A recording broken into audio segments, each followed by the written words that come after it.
Intellect started as a publishing company by me and two of my colleagues as young academics. We wanted to make sure that we could support ourselves in getting our ideas across, and weren't sure if the traditional scientific publishers were able to help us in the way we wanted to do it. So in 1986 we published a first journal that was edited by me as an academic with the Intellect imprint, co-published by a more traditional publisher, but that allowed me to have a bigger say in the way the journal was put together, the way it was marketed, and I felt very comfortable at having at least a level of input into the publishing process that I felt was denied me if I didn't have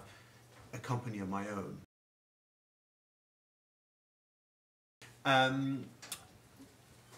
I published my first book when I was 18. It was a book in Farsi, published in my home country, Iran, and it was a children's book, but it was a factual book explaining the various aspects of the solar system. Then I came over to the UK, started becoming an academic and being pushed to publish academic books. So in 1983 I published a textbook teaching people computer programming, and kept on producing academic books to advance my career. And then in 1989 Intellect published a first set of 3 books with its own imprint, mainly from output of work by my colleagues, and that became the beginning of a book publishing program at Intellect. Intellect as a publishing company has been based in the southwest of England,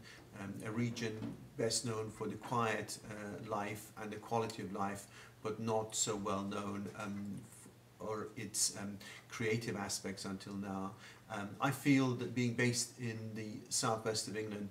is a bonus for us, because in fact there are many creative people who live here for the quality of life, are willing to be creative, but not be after money as their prime motivator. Intellect has benefited by being part of this local scene of very creative people, very good universities, but being away from the kind of the hothouse London publishing scene that has its own positives and negatives. Feel very comfortable at using this talent and being able to feed into that community by providing job opportunities for recent graduates too.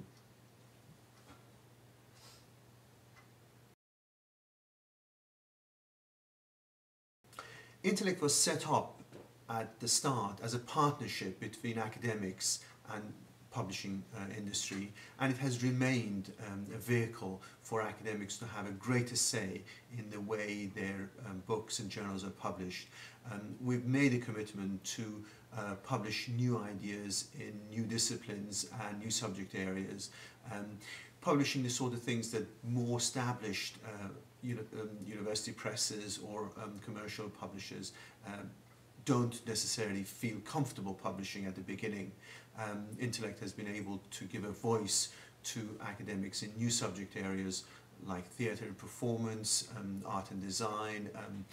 cinema studies, and that has enabled us to build quite a strong niche and influence in those research communities without having the more established, richer competitors making it difficult for us.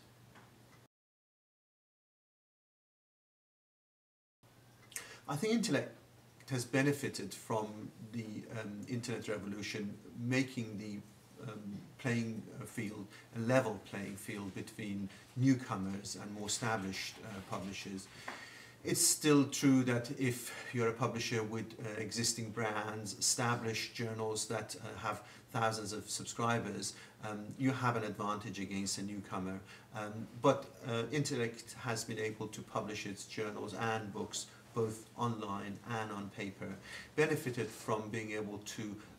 use internet to communicate with freelancers abroad who can do typesetting, printing for us at a cheaper rate than if we were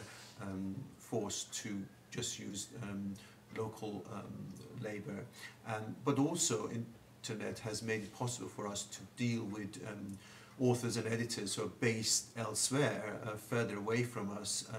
but could consider us as a potential publisher. I feel we've benefited from